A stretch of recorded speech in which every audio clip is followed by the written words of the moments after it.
Hey gamers, if you love elephants and think you can work together to keep them away from the lions, then you want to check out Tembo. Let's take a look at how this game plays.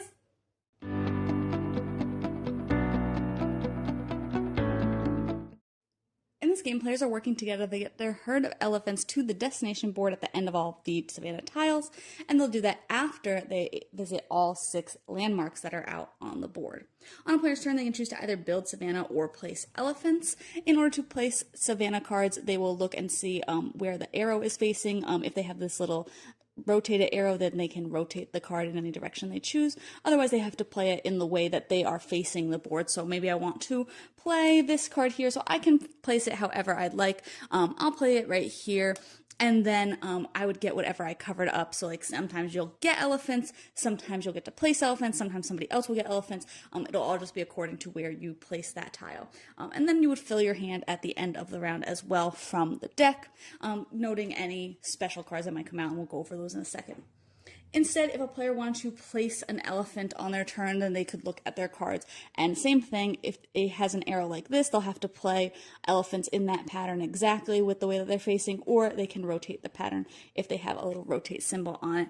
So I'm going to go ahead and play this pattern as the pink player. And you do have to take from your rested elephants, the ones that are on your board, not your tired elephants. So if you don't have enough, then you might not be able to play that. But you can always throw out one card in order to place a single elephant if you have that available. But I'm going to go ahead and play this here.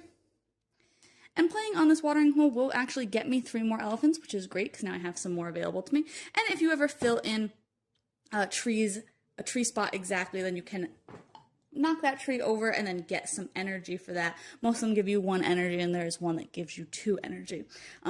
We also will say that that elephant was there because you do also have to play adjacent to other elephants that have been played already. There's also some spots where you have to have 2 elephants in order to play there, unless you have a special ability that lets you ignore that rough terrain. If you ever play elephants into a landmark, so all of the purple spots of a specific landmark are played to, then you will claim that landmark. You'll put it near the destination board to say that you have visited it, because elephants will potentially get moved off of the board later on, so you'll just mark that you have visited that. If you have a matriarch elephant card, you can play that, and you probably want to play that before you have more than 1 in hand, because if you ever have 2, you are forced to play them, and that'll cost you some more energy. But when you do that, you'll move the matriarch to another spot adjacent to the herd, and then everybody will take their elephants back to their tired elephants.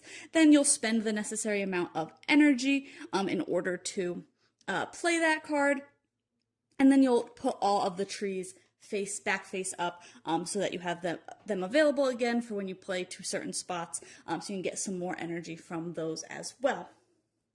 If you ever draw a lion card, those will activate immediately. If a lion is laying down, all it will do on its turn is stand up, but if a lion is already standing up, it will move toward the elephants. It has a specific way of moving in case there's a tie for how close elephants are in certain directions, but otherwise they will keep moving. If they move into a spot with elephants, then they will scoop those off the board, and you can guess what happens to those elephants. And if both lions are ever in the spot with the matriarch, then the players will lose the game. In order to win the game, players have to again visit all of the landmarks. You'll have to make sure that you note that you visited them all, and then get 2 elephants into the destination board at the top in those 2 purple spots up there, and then that is how they will win the game.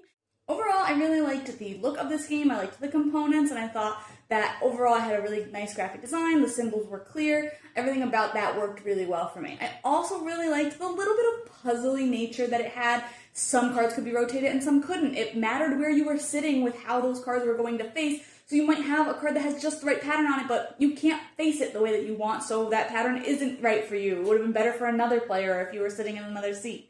I think that all of that works together really well, and I really enjoy that aspect of it. What I kind of didn't love was that a lot of times when I was playing, it just felt like it came down to an unlucky shuffle. You know, we would get 2 lion cards back to back, or somebody wouldn't play their matriarch card hoping that they wouldn't see another one, and then they did get another one on their next draw, so then they had to spend way more energy all at once, and we couldn't recoup fast enough. So there's a lot of little things like that if you get an unlucky draw, if you get an unlucky shuffle, again, with those lions, with those matriarch cards, it can just kind of ramp up the game really quickly, and you're kind of struggling a lot more than you would be if you had a little bit of a better shuffle. So like that can be really frustrating. That can be really like demoralizing if you're playing and you're just like, okay, as long as we don't get a lion card, you know, we'll be good for another turn because we can do this, this, and this. And then you get a lion card and the lions take out a good chunk of your herd or something like that. So that was a little bit disappointing. I'm not really sure a way to mitigate that a little bit better. That could just, like I said, be really frustrating in the moment because you have a plan or you have a strategy and you just get a bit of an unfortunate draw and you can't really do a lot about that.